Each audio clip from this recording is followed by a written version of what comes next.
Guys, welcome to my channel. Today I'm going to cook the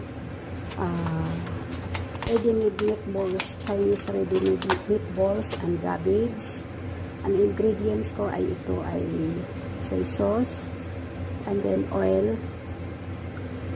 olive oil, and then spring onion, water, yan, and garlic. Oh, no garlic. It's what is this? Ginger. So we start cooking here.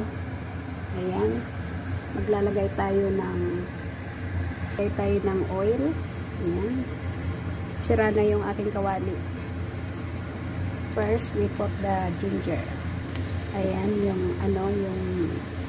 spring onion. Ayan, spring onion. Ayan yung cabbage.